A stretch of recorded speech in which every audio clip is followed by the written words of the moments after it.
और मेरे इतने सारे मैं। ठीक इसी तरह गोल गुंबज की ये दीवारें भी कई सारी कहानियों से गूंजती हैं। इसके रचयिता सुल्तान आदिल शाह की जिंदा दिली की, नर्तकी रंभा से उनके इश्क की, पर फाइनली ये है तो एक मकबरा ही, जहां सुल्तान, उनका परिवार और उनकी प्रेमिका दफन है। गोल गुंबज के पीछे की कहानी उसी की तरह इंटरेस्टिंग है। कहते हैं मोहम्मद आदिल शाह द्वितीय अपना मकबरा अपने पिता के मकबरे इब्राहिम रौजा से बेहतर बनाना चाहते थे और उनके इस अहम ने क्या लाजवाब इमारत का रूप लिया। 30 सालों में तैयार हुआ बीजापुर का गोल गुंबज दुनिया के सबसे बड़े सिंगल चेम्बर स्ट्रक्चर्स में से एक है। इंडो इस्लामिक आर्किटेक्चर का बेहतरीन मिश्रण।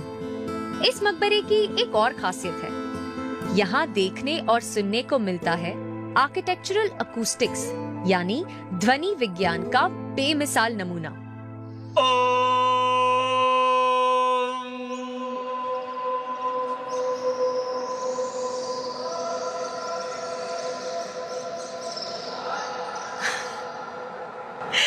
वाओ, तो आप इस अकूस्टिक वंडर की बात कर रहे थे? Yes ma'am. आपकी आवाज कितनी बार गूंजी होगी? 7-8 बार आपको आवाजें गूंजने का सुनाई दिया जी, और 26 सेकेंड आपकी आवाज को गूंजता हुआ सुनाई दिया। ये एक ही बिल्डिंग है ऑल वर्ल्ड में जो ऐसा आवाज गूंजता हो, और ये सबसे अनोखा है हमारा गोल गुंबज। मैं जितना ज्यादा इसे देखती हूँ उतनी ही हैरत में पड़ जाती हूँ।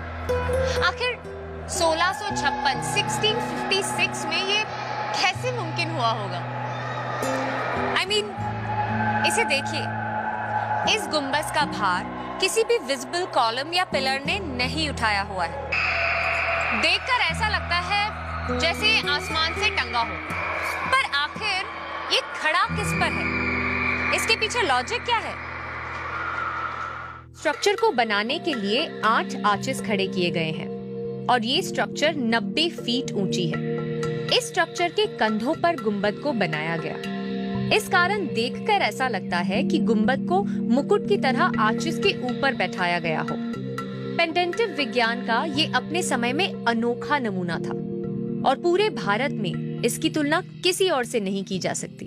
ये एक चौकोर चबूतरे पर वर्गाकार खड़ा किया गया है और बहुत भारी भरकम गुंबद है, और इसको सपोर्ट करने के लिए कोई खंबे या पिलर्स नहीं है। तो इस तरह की दूसरी कोई आर्किटेक्चरल कंस्ट्रक्शन हिंदुस्तान में तो छोड़िए, दुनिया में और जगह भी देखने को आपको बहुत मुश्किल से मिलती है। मैं हमेशा सोचती हूँ कि बीते समय में आर्किटेक्ट्स इतने विशाल वाटर सिस्टम्स, गगनचुंबती इमारतें या फिर ऐसे अकूस्टिक सिस्टम्स बिना किसी मॉडर्न टेक्नोलॉजी या मशीनरी के बना कैसे लेते थे? I mean, सोचिए, कैसे इस गुंबज के बेस में बनी गैलरी, जो कि 11 फीट चौड़ी है, विश्व प्रसिद्ध व्हिस्परिंग गैलरी बन गई। कितने साइंटिफिक और ब्रिलियंट होंगे वो माइंड्स जिन्होंने तब ये सोचा होगा। You have this patchwork masonry. इस तरह के पैचवर्क शिल्पकला व आर्किटेक्चर में ऐसा प्रभाव पैदा करते हैं। गुंबद का आकार फुसफुसाहट को गूंज में तब्दील करता है। इस तरह का फिनोमेना संत पॉल कैथेड्रल में भी देखने को मिलता है। आप 8 बार गूंज सुन सकते हैं और उसका कारण है वो गैलरी जिसके अंदर आप सिर्फ टेरेस से जा सकते हैं।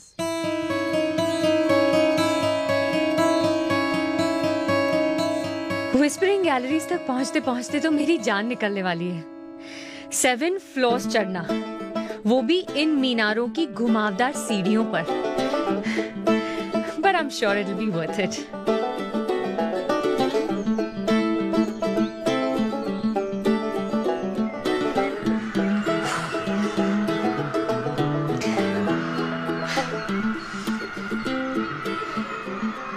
So इस प्रसिद्ध व्हिस्परिंग गैलरी के दरवाजे तक तो हम पहुंच गए।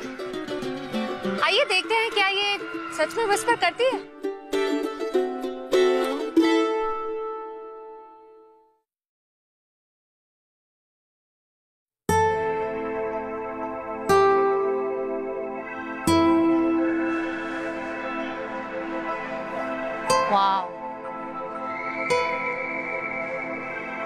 आदिल शाह मकबरे के इस हिस्से को अपने जीवन काल में महफिलों, मुलाकातों और मनोरंजन के लिए इस्तेमाल किया करते थे।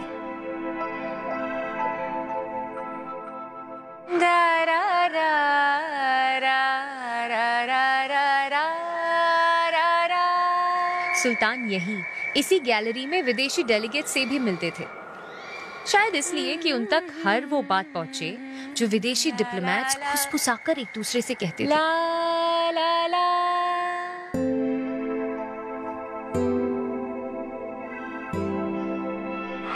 तो जरा सोचिए कितने राजनीतिक षड्यंत्रों की पोल खुली होगी यहाँ इस गैलरी में। और साथ ही ये गैलरी सुल्तान के प्यार की गवाह भी रही। यहीं नर्तकी रंभा के घुंघरू की गूंज उनके बीच की दूरियों को कम करती थी।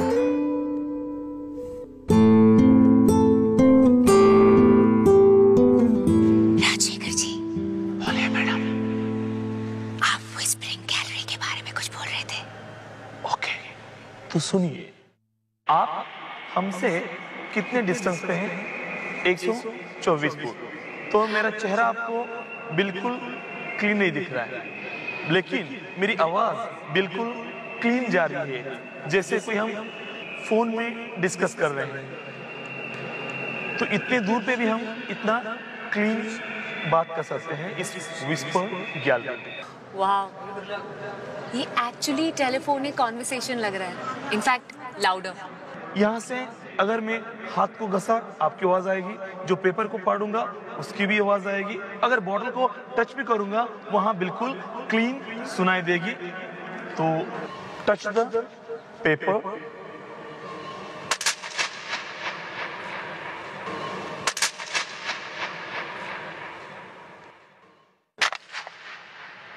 गौरतलब ये भी है कि यहाँ की आवाजें नीचे के हॉल में सुनाई नहीं देती थी। अच्छा, आप कह रहे थे कॉइन के गिरने की आवाज भी सुनाई देगी, वो सुनाइए।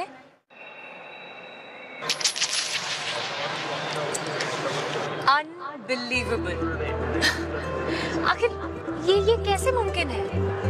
एक कॉइन का गिरना 124 फीट दूर भी इतनी क्लियरली कैसे सुनाई दे सकता है, मानो बगल में लाउड स्पीकर लगाया हो। ये पॉसिबल होता है साउंड के कर्विलीनियर प्रोपगेशन की वजह से। इसका मतलब है कि साउंड गोल गुंबद में एक कर्व्ड पाथ पर सफर करता है। गुंबद की दीवार चिकनी और गोल है, इसीलिए जब आप कुछ भी बोलते हैं तो शब्द दीवार पर चिपककर आगे जाता है। शब्द की इंटेंसिटी गिरने से पहले ही रिफ्लेक्ट हो जाती है। इसी वजह से उसकी इंटेंसिटी दूसरी तरफ पहुंचने तक बरकरार रहती है। The location of the arches. Arches ऐसे बने हैं कि आवाज आर्चेस के ऊपर टकराती है और फिर नीचे नहीं आ पाती है, इसलिए आवाज सिर्फ गैलरी में सुनाई देती है, नीचे नहीं।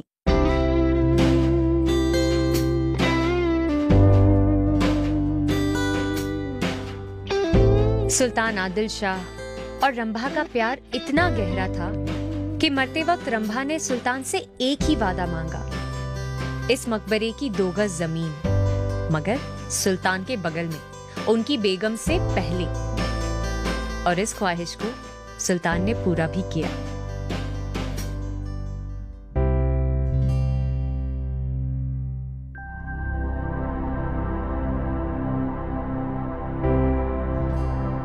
गौर से सोचो तो आज की दोनों संरचनाएं, गोलकोंडा और गोल गुंबद, हैं तो इंडिया के अकूस्टिक मार्वल्स, पर दोनों की संरचना हुई 2 बिल्कुल विपरीत भावों से।